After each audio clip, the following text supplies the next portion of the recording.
mientras que el tacto va a viajar por el espinotalámico ventral.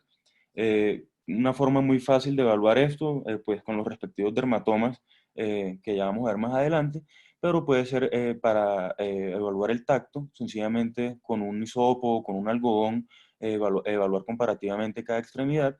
Y en el caso del dolor, pues se recomienda utilizar un pin o algún objeto afilado que no sea cortante para evaluar cómo está el dolor en estas personas.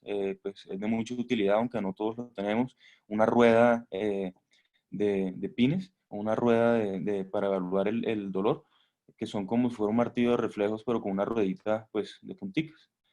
Eh, Esto se va a reportar según el dermatoma afectado, como lo venía contando, y se va a clasificar si está normal comparativamente, si hay una hiperestesia, o sea, un aumento en esta sensibilidad, una hipostesia, que sería una disminución de la misma, disestesia, que es alguna alteración reportada, o una anestesia, cuando es una ausencia de la sensibilidad al nivel evaluado.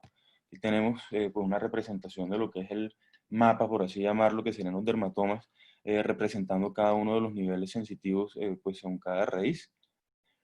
Eh, y con respecto a los reflejos, que sería como el tercer ítem que vamos a evaluar eh, con la semiología neurológica, entonces recordar el arco reflejo, que es un circuito directo que va a haber entre el estímulo que ingresa y la respuesta que va a salir pues, del cuerpo.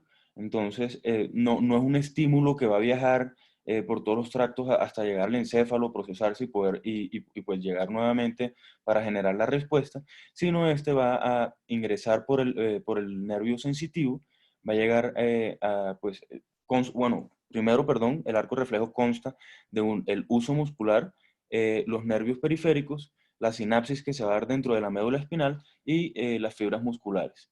Entonces, aquí tenemos una representación de lo que es el arco reflejo, donde vemos que una vez se presenta pues, el estímulo, que en este caso sería la percusión del tendón patelar, eh, por una neurona sensitiva, va a llegar a la médula, no va a viajar por los tractos hasta el encéfalo, sino que a nivel de la médula se va a dar una sinapsis entre la misma neurona sensitiva directamente hacia la neurona motora, va a viajar por un nervio eferente y pues va a generar la respuesta ya a este nivel, que en este caso sería la extensión de la rodilla. Entonces, vamos a recordar pues muy brevemente la anatomía del plejo braquial. Entonces, pues con respecto al miembro superior, como les mencionaba, principalmente vamos a tener en cuenta de C5 a T1, que van a ser como los principales niveles o raíces que nos importan para esta presentación. Y pues entonces vamos a constar primero con las 5 raíces, C5, C6, C7, C8 y T1. Posterior a esto, pues lo vamos a dividir en troncos. Se va a dividir primero C5 y C6, van a dar el tronco superior. C7 va a dar, pues va a continuar solo y dar lo que sería el tronco medio. Y C8 y T1 daría lo que se conoce como el tronco inferior. Posterior a esto vamos a tener las divisiones. Las divisiones pues van a ser 3 divisiones posteriores que se dan entre los 3 troncos y 3 divisiones anteriores que se van a dar la primera entre el tronco superior y el tronco medio, y la pues, inferior o la última se va a dar, la va a dar el tronco inferior. Posterior a esto se va a dividir ya en cordones. Entonces los cordones van a ser cordón lateral, cordón posterior y cordón medial, como vemos en la imagen. El cordón lateral viene directamente de la división anterior, el cordón posterior de la misma división posterior y el cordón medial de la división anterior. Este nombre de lateral, posterior y medial lo reciben según la relación que tengan con la arteria eh, axilar. Entonces, pues ya tenemos, digamos, lo que son las raíces, cómo las raíces se dividen en los troncos en las divisiones tanto anteriores como posteriores, posteriormente la división hacia los cordones, pero entonces, ¿cuáles son las ramas que nos va a dar realmente esto? Entonces, las primeras ramas que van a ser a nivel de los troncos sería la rama para el nervio escapular dorsal, que sería de C5. Este va a inervar el músculo elevador de la escápula, el músculo romboides mayor y menor. Tenemos también una rama que va a salir de C5, C6 y C7 para dar el nervio torácico largo. el cual va a inervar el serrato anterior, y pues una lesión de esta podría presentarse clínicamente como una escápula alada. Tenemos también los nervios supraescapular y los subclavios, que ambos vienen de C5, C6. El supraescapular, pues sabemos que inerva el músculo supraespinoso y el infraespinoso, y pues estos son los nervios, las ramas que tenemos a nivel de los troncos del plejo. Siguiendo, pues a nivel de las divisiones no va a haber ninguna rama, y a nivel de los cordones vamos a tener el cordón lateral va a dar 3 ramas, el cordón posterior va a dar 5 ramas y el medial también 5 ramas. Entonces tenemos 3, 5 y 5. ¿Cuáles son estas ramas? Entonces, iniciando por el cordón lateral, tenemos el nervio pectoral lateral, eh, tenemos una de las ramas terminales que va a ser el nervio musculocutáneo, y va a dar una rama que es la rama lateral del nervio mediano, y que posteriormente pues, se va a completar con su rama medial. Siguiendo entonces con las ramas que nos proporciona el cordón posterior, esta va a dar 2 ramas finales. Entonces tenemos la rama del subescapular superior, el nervio toracodorsal y el nervio subescapular inferior. El subescapular superior va a inervar el músculo subescapular, el toracodorsal va a inervar principalmente el músculo dorsal ancho, y el subescapular inferior va a inervar principalmente pues, el subescapular junto con el superior y también el redondo mayor. Tenemos también, pues de este mismo cordón posterior va a salir el nervio axilar y el nervio radial. Pues el axilar, como sabemos, principalmente es el músculo deltoides y el redondo menor, y el radial, pues van a ser los músculos posteriores del brazo y el antebrazo. Continuando con las ramas que nos proporciona el cordón medial, como les había dicho, son 5, este también son 3 segmentales y 2 terminales. Vamos a tener la rama del pectoral medial, la del braquial cutáneo medial, el antebraquial cutáneo medial, y tenemos como ramas terminales el nervio cubital y la rama medial del mediano. Entonces, como para repasar o a grandes rasgos, tenemos entonces del cordón lateral nos va a dar el músculo cutáneo, el cordón posterior nos va a dar el nervio axilar y el radial, y el cordón medial nos va a dar el nervio cubital. Adicionalmente, el cordón lateral y el cordón medial, cada uno va a dar sus ramas, su lateralidad, y para formar el nervio mediano. Entonces eso como un recorderis rápido de la anatomía para poder entrar ya en detalle de lo que veníamos a hablar el día de hoy. Entonces, con respecto a C5, debemos evaluar, pues, como ya había mencionado siempre, tanto en el aspecto motor como los reflejos. Para esto, entonces, cuando nos vamos a evaluarlo de una manera motora, el principal músculo que vamos a evaluar, o el principal movimiento que vamos a evaluar, es la abducción del hombro. La abducción del hombro se ve principalmente dada por el músculo el supraespinoso y el deltoides, pero se evalúa principalmente con el deltoides, y esto es porque el supraespinoso tiene algo de inervación compartida también con C6, por lo cual podría, digamos, podría sesgar un poco el examen o enmascararlo un poco. Perdón. Volvemos. Con respecto a los reflejos, entonces con respecto a los reflejos, para evaluar C5, vamos a buscar el reflejo del tendón bicipital.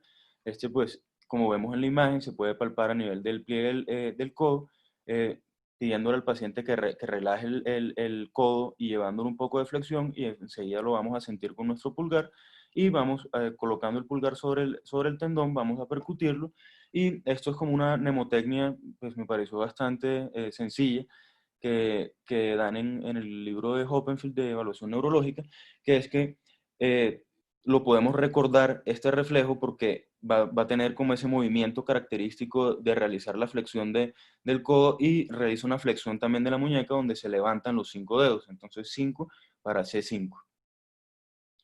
Asimismo, la sensibilidad pues sabemos que C5 es principalmente eh, el territorio del nervio axilar, en el cual va a ser todo lo que sería el territorio o a nivel del músculo deltoides. Sin embargo, pues puede comprometer algo de la cara lateral hacia los tercios más distales del brazo también. Entonces ya eso sería como la parte, digamos, eh, a grosso modo, de cómo evaluar de manera motora, reflejo y sensibilidad lo que sería el nivel C5. Obviamente hay otros músculos que también se podrían evaluar, pero digamos estos son como los principales de C5, donde evitamos, digamos, la mayor cantidad de sesgos o de confusión. Recordemos siempre que pues, la evaluación motora y la evaluación sensitiva de los reflejos, en muchos de los casos, pues la motora no tanto, pero puede ser subjetiva y necesitamos de una buena colaboración del paciente, que él entienda el movimiento que necesitamos que haga para que pues, nos pueda referir realmente qué es lo que pues, está presente, qué tipo de alteración está presentando. Continuando con C6, entonces en C6 vamos a tener también, en la parte motora vamos a evaluar la extensión de la muñeca, principalmente el extensor carpi radialis longus y brevis. Vamos a evaluar en reflejo el reflejo brachiradialis y en la sensibilidad, pues el territorio de C6. En la parte motora, entonces, tenemos, como les mencionaba, la extensión de la muñeca. Vamos a realizarle una contrafuerza pidiéndole al paciente que extienda su muñeca. Y pues evaluaremos cómo está la fuerza y la valoraremos como les había mencionado previamente. Para la parte de los reflejos, vamos a buscar el reflejo del brachioradialis. Este pues lo vamos a buscar en el borde radial, en la parte más distal de la muñeca. Y lo que vamos a hacer es con la parte plana del martillo de reflejos, vamos a buscar percutirlo, buscando pues la respuesta del mismo. Para la parte de la sensibilidad, entonces vamos a evaluar principalmente lo que sería la cara, el borde cubital del antebrazo en su cara volar, pero este es como una mnemotecnia que también aparecía en el libro, que no es el signo de la O que todos conocemos para la parte motora de los tres nervios principales del miembro superior, sino ellos lo que refieren es que vamos a tener la sensibilidad de la cara lateral del antebrazo, la sensibilidad a nivel del pulgar, del índice y la mitad del dedo medio. Por eso cuando uno hace el signo del 6, ese signo de la O del 6 en este caso, nos vamos a exponer de frente todas las, digamos, el dermatoma que correspondería a C6. Y pues nos forma un 6 también para recordar, así como teníamos en C5 los 5 dedos de la mano, aquí tenemos la figura del 6 para recordar que eso sería C6. Continuando entonces con C7, para C7 vamos a evaluar de la manera motora, vamos a evaluar la flexión de la muñeca. En el reflejo vamos a evaluar el reflejo del tendón tricipital y la sensibilidad es un poco más inespecífico, pero pues vendría siendo la parte volar, todo lo que sería la cara volar del dedo medio en la mano. Entonces, con respecto a la extensión de la muñeca, pues como les mencioné, eh, muy similar al ejemplo de C6, pero todo pues, a lo contrario. Vamos a realizar una fuerza en flexión pidiéndole al paciente que realice la extensión de la muñeca. Vamos a evaluar cómo está la fuerza y pues vamos a catalogarlo según la escala MRC. Con respecto al reflejo del tendón tricipital, pues vamos a buscarlo, el tendón del tríceps vamos a buscar palparlo en la fosa olecraniana. Vamos a hacer similar a cuando, como les explicaba, que buscamos el reflejo bicipital, pedirle al paciente que relaje el brazo, que relaje el codo, lo llevamos a una flexión de aproximadamente 90 grados, palpamos el tendón y buscamos percutirlo, buscando la contracción del tríceps, que en este caso generaría una extensión del codo. Por último, la sensibilidad.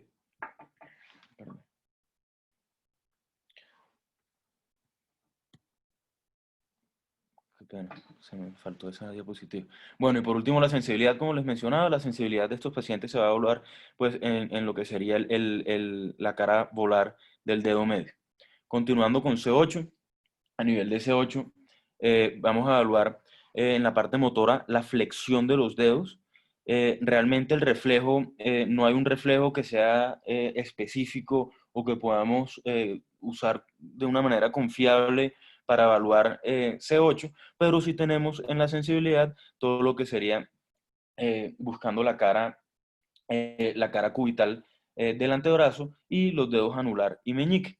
Entonces, ¿cómo vamos a evaluar la flexión? La flexión vamos a pedirle al paciente que haga como un candado con los dedos y intentamos pues tratar de extenderlos una mano con la otra y evaluamos también cómo está la fuerza a este nivel.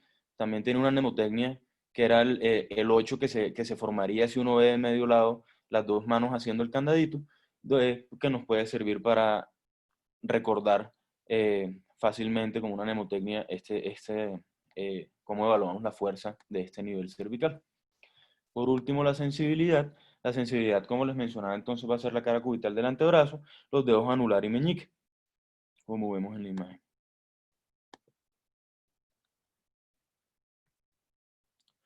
Pasando entonces a T1, para terminar con la evaluación del miembro superior, vamos a evaluar los músculos interóseos a nivel motor en la mano. Como reflejos tampoco tenemos un reflejo específico característico que podamos atribuirle solo a T1, y la sensibilidad va a ser la cara medial del brazo. Entonces, en la parte motora, pues le vamos a pedir al paciente que realice una abducción de los dedos mientras tratamos de hacer una fuerza contraria buscando la aducción de los mismos. Evaluamos así también la fuerza, y de la misma manera vamos a evaluar la aducción de los dedos colocando una hoja entre los mismos y pidiéndole al paciente que la sostenga con fuerza realizando la aducción, y uno va a intentar como jalársela para ver pues, si es competente sus músculos intrínsecos y logran resistir a esa fuerza que uno le hace al tirar de la hoja de papel o de lo que esté sujetando la persona entre sus dedos. Para la sensibilidad, como les mencionaba, pues va a ser lo que es la cara medial del brazo. En la imagen. Pasando al miembro, pues, a los miembros inferiores, entonces también pues iniciamos con los niveles de T12 a L4, sería la parte como del plejo lumbar, donde vamos a tener pues las 5 raíces. Estas se van a dividir, cada una se va a dividir en 2 ramas, y vamos a empezar, vamos a empezar a unirlas entre sí para buscar ya los distintos nervios que ellos van dando. Entonces, T12, su rama superior va a dar para el nervio subcostal, mientras que la rama inferior va a unirse con la rama superior del E1 y van a dar otras 2 ramas. Esta va a ser el hilo hipogástrico, que va a inervar principalmente la piel de la región glútea y el músculo oblicuo interno y el transverso del abdomen, y el hilo inguinal, que va a dar principalmente la sensibilidad de la piel del monte de Venus en las mujeres y el escroto, perdón, en los hombres. Seguimos y tenemos entonces una unión también de las 2 ramas superiores del L2 y L3, que van a formar pues el nervio femorocutáneo lateral. Adicionalmente, el L1 y el L2 también dan una rama que sería el nervio genitofemoral. El genitofemoral va a ser un nervio netamente sensible a la inervación sensitiva de los genitales, pues tanto en hombres como mujeres. El nervio femorocutáneo lateral, perdón, me lo había pasado por alto, va a ser el encargado de inervar la piel en la porción anterolateral del muslo, principalmente, pues como ya la mayoría conocemos. L2, L3 y L4 van a dar otra rama, que sería el nervio femoral o el nervio crural, también, pues también llamado así, el cual va a inervar la cara anterior del muslo, principalmente el cuádriceps y el sartorio, y se va a dividir en 4 ramas, que va a dar, que una de estas va a dar el safeno, el cual es netamente sensitivo a nivel de la rodilla. Tenemos también la anastomosis de la unión de L2, L3 y L4, que van a dar el nervio obturador, el cual es un nervio mixto, tiene características tanto con lo sensitivo va a inervar la cara medial del muslo, la cápsula de la cadera, y en la parte motora, pues la aducción del muslo. Este es uno de los nervios también que cuando escuchamos que la cadera llora en la rodilla, y es por esa misma inervación que tiene de la cara medial y algo anterior de la rodilla, y la cápsula de la cadera o la cadera en su parte anterior.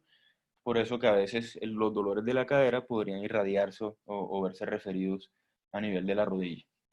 Vamos a continuar entonces con esa ramita que dejamos sola de L4. Aquí ya tendríamos lo que sería el plejo lumbar, y vamos a adicionarle a esto los niveles, el último nivel lumbar que sería L5, y S1, S2, S3 y S4 que serían los sacros, para buscar el plejo sacro y el plejo lumbosacro.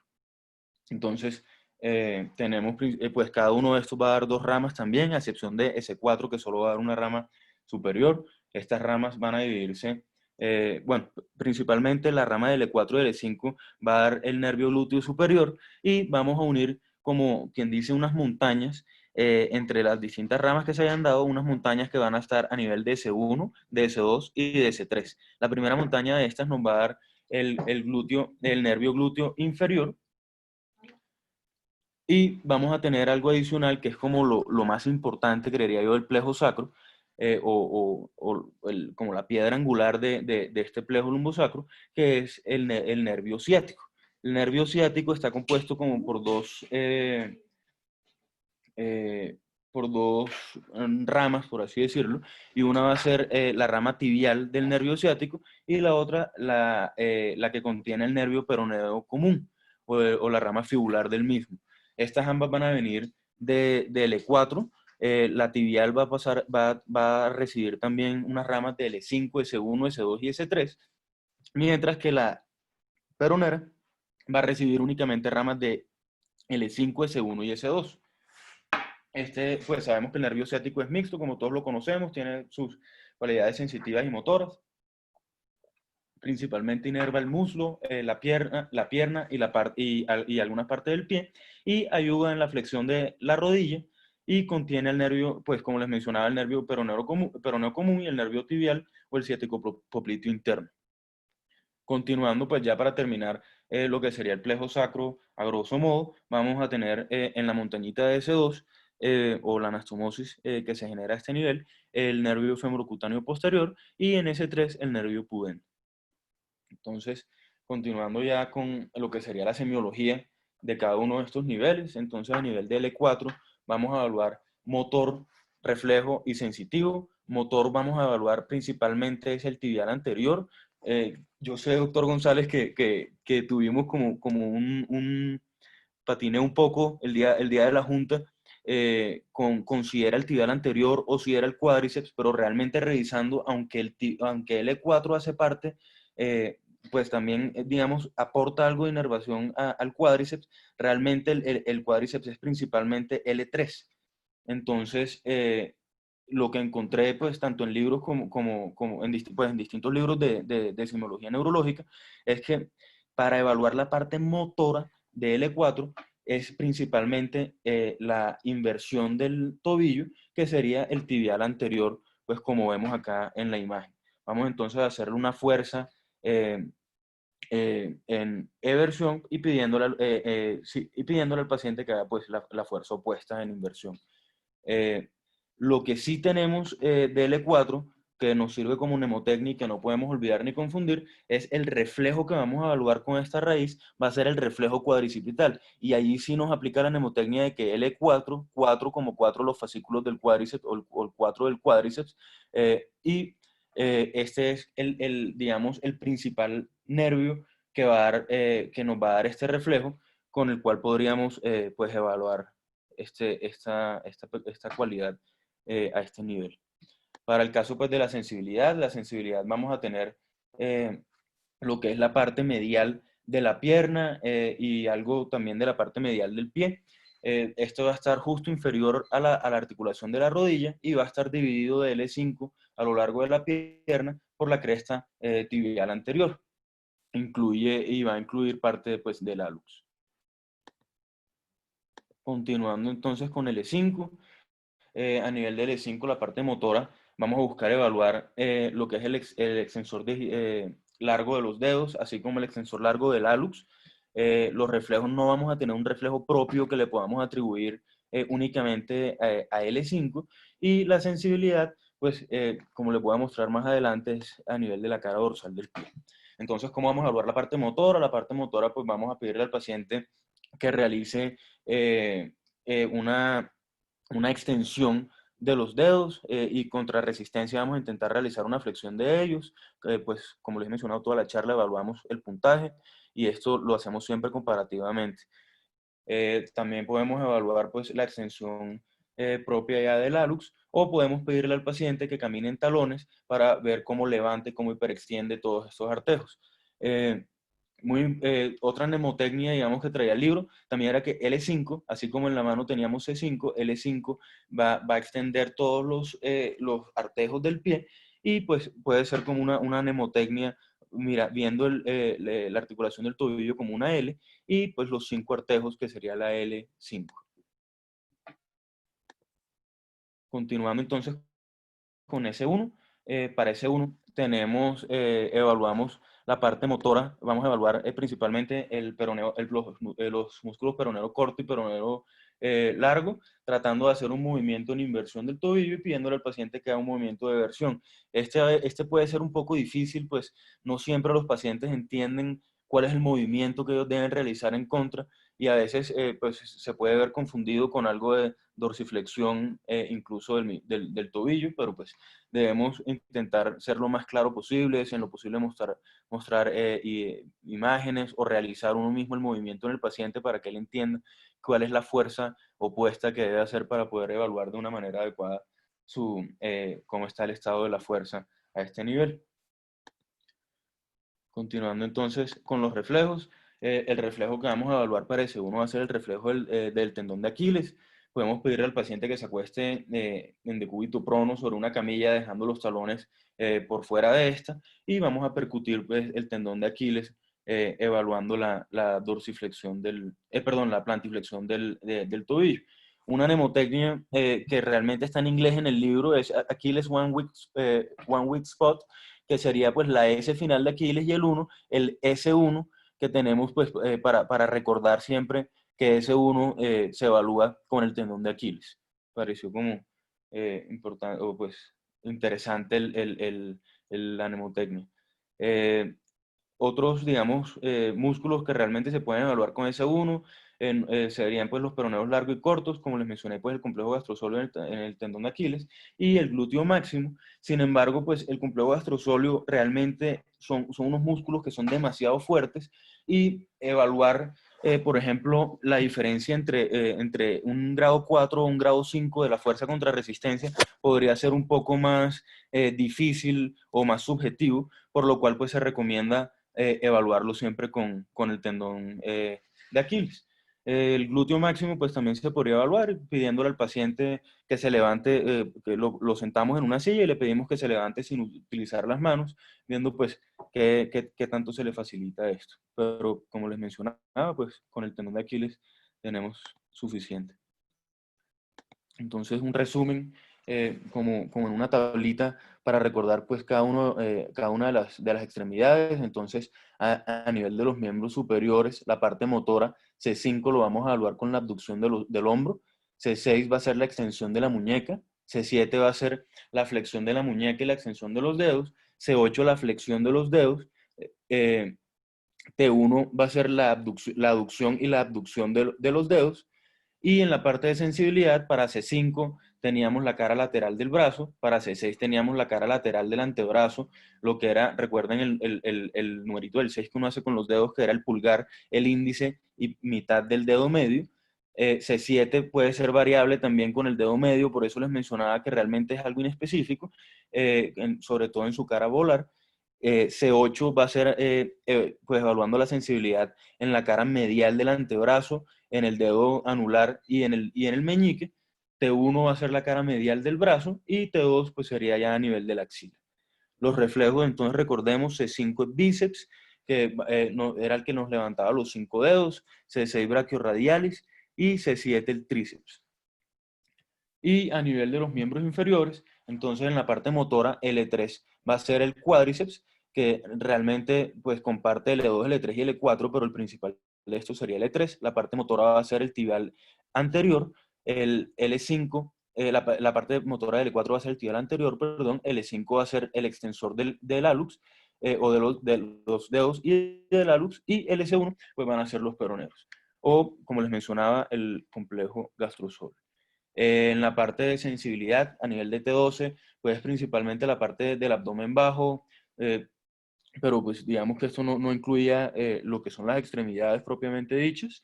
L1 va a ser la parte más superior pues, de lo que sería el muslo, justo distal al ligamento inguinal. L2 sería la parte media o el tercio medio del muslo. L3 la parte más inferior del mismo. L4 sería la pierna en su cara medial con la parte medial del pie, incluyendo parte del hallux. L5 esta parte lateral con el dorso del pie incluyendo los últimos dos artejos. S1 sería esa parte lateral del pie, y S2 es como una, digamos, una tira longitudinal que hay en toda la parte posterior del muslo. Con respecto a los reflejos, el E4, entonces recordemos el 4, que es el reflejo patelar, como el cuádriceps o el tendón patelar. El E5 sería el tibial posterior, el cual realmente es muy difícil de obtener, por eso lo presenté en la charla como que no tiene un reflejo muy específico para que tengamos en mente o aprendernos para evaluar. Y ese uno va a ser pues principalmente el tendón de Aquiles. Entonces, pues, creo que como conclusión nunca olvidar las básicas frente a cualquier situación que uno esté enfrentado y realmente, como podemos ver, con una buena semiología, un buen conocimiento de la anatomía y del examen clínico, podemos llegar a una orientación diagnóstica y seguramente tener un manejo más oportuno y más pronto en los pacientes, pues antes de llegar a lo más especializado que serían pues imágenes u otro tipo de estudios complementarios. Y eso era como a grosso modo lo que les traía el día de hoy.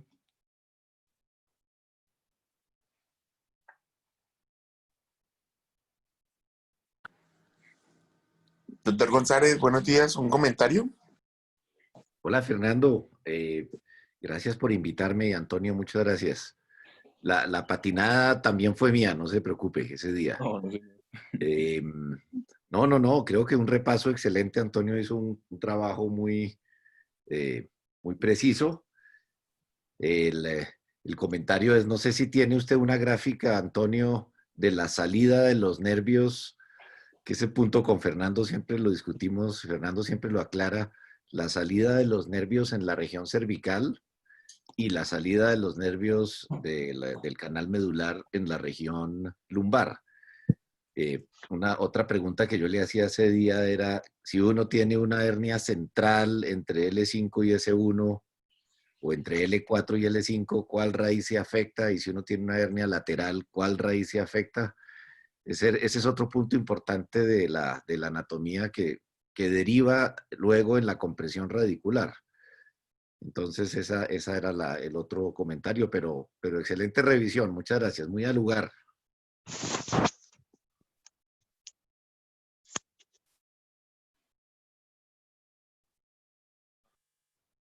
Doctora, ¿veo ya el comentario? ¿Doctor, me escucha? Sí, ahí lo escucho. Ah, perdón. Sí, doctor, sí tengo la imagen. Qué pena que la verdad no la monté en la presentación, pero ya la comparto aquí en pantalla. Bueno, mientras que Antonio la comparte, Antonio, lo quiero felicitar porque yo creo que eso es parte del proceso de aprendizaje. Creo que muchas veces, pues, lo más importante es que uno entienda las deficiencias o lo que puede llegar a fallar. Y lo más importante es eso, que eso no quede en el aire, ¿sí? A mí me parece que este gesto que está haciendo de que pues por eso patiné, eh, tenga la humildad de decir, oiga, espere, yo creo que estoy confundido, voy a hacer una revisión y la comparto con todos ustedes para poder, creo que, todos entender. Yo creo que lo que siempre hemos dicho a veces en la revista, creo que hay cosas que van por niveles. Esto es de las cosas básicas de residente de primer y segundo año y que luego poco se va aumentando como la complejidad, pero muchas veces uno ve cómo ustedes se centran en la revista automáticamente en el artículo, lo último, y pasan por alto estos pequeños detalles de biología, de anatomía, de semiología, que creo que son muy importantes que nunca los olviden.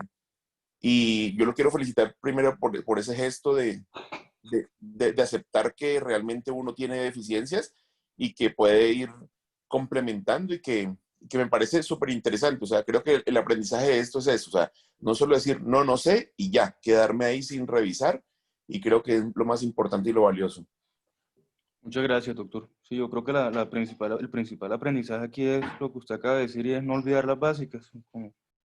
Creo que uno, como dijo, uno se va a veces como a lo más específico y realmente no, o sea, olvida, creo que fue una pregunta realmente casi que de interno o de estudiante con lo que me corcharon ese día en la revista. ¿no? Y que a veces uno se puede confundir, pero lo más importante es salga, búsquela de nuevo y revíselo, que es lo que tratamos de hacer en nuestro grupo. Sí, señor. Esa pregunta que dice el doctor González es muy clave porque es la que nos brinda la anatomía de qué hacer. Ustedes mismos que nos acompañaron de pronto cuando hacemos algunos bloqueos, algunas disectomías, uno planea y dice, bueno, ¿a dónde quiero llegar? ¿Sí? Porque no es lo mismo como decir, está entre el E4 y el E5, bueno, bloqueo el foramen perirradicular o me meto hacia el canal. Y creo que es la clave para saber qué raíz es la comprometida.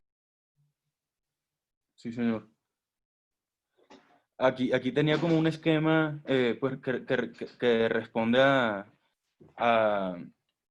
a lo que preguntaba el doctor González, y es, pues, en mi caso, el que presentaba ese día en revista, que era pues, el caso puntual de la columna lumbar, pues tenemos que, si la hernia es central o centrolateral, va a comprimir principalmente eh, la raíz de un nivel de abajo, y es porque ellas salen oblicuas a este nivel, ellas eh, bajan y salen un nivel por debajo. Mientras que si la hernia es una hernia muy grande o es una hernia que está completamente lateral, ya podría allí sí lograr pinzar o lograr comprometer lo que sería el nivel en el que estamos. Pues, por ejemplo, aquí que sería el nivel L4, L5, que está, yo creo que muy bien representado, una hernia pues centrolateral, se ve cómo comprime aquí lo que sería la raíz de L5, mientras que la que tenemos un poco más central, o si fuera una muy grande que logre llegar hasta acá, pues nos comprometería propiamente ya el nivel de pues, la raíz de L4. Mientras que en la columna cervical, que eso también fue una pregunta que me hizo el doctor Morales, y creo que también vale la pena pues, repasarlo y compartirlo, las raíces ya no salen oblicuas, sino van a salir horizontales, van a salir cada una por su mismo nivel. Entonces, independientemente de si la hernia sea central o sea una hernia más lateral, pues va a comprimir siempre el mismo nivel. Creo que, no sé si eso responda por completo a la pregunta del doctor. Sí, sí, Antonio, gracias. Esa gráfica es clave de recordar y tener ahí una foto de esto en el celular. Sí, señor, ya la compartiré con todos. Muy bien, Bueno, Antonio. Muy bien en la revisión. Y ese es el objetivo del aprendizaje. Ustedes están aprendiendo y la idea es que ustedes salgan ya con todas las herramientas necesarias y siempre habrá un buen momento para recomponer el aprendizaje, y ese es el objetivo de la residencia. No olvides la reunión con tu mamo allá en la sierra, ¿no? Caminando hacia el... Sí, señor. Voy a que me ilumine. bueno, muchas gracias a todos. Yo creo que les queda algún tiempo disponible para el club de revistas que sigue a continuación. Y gracias, Antonio, por la revisión. Bueno, muchas gracias a todos pues, por permitirme reivindicarme. Muchas gracias, Antonio. Gracias por la invitación, Fernando LC. Connie, un abrazo. Gracias. Chao. Bueno, Luego, buen día a Chao. todos. ¿Qué club de revistas sigue? Doctor, sí, el club de revistas de cadera, que vamos a hablar de escritura médica, un curso que mandamos el sábado pasado, y vamos a revisar el módulo 1 y 2. Ah, muchos éxitos, muchos éxitos. Chao, doctor. Chao. Hasta luego.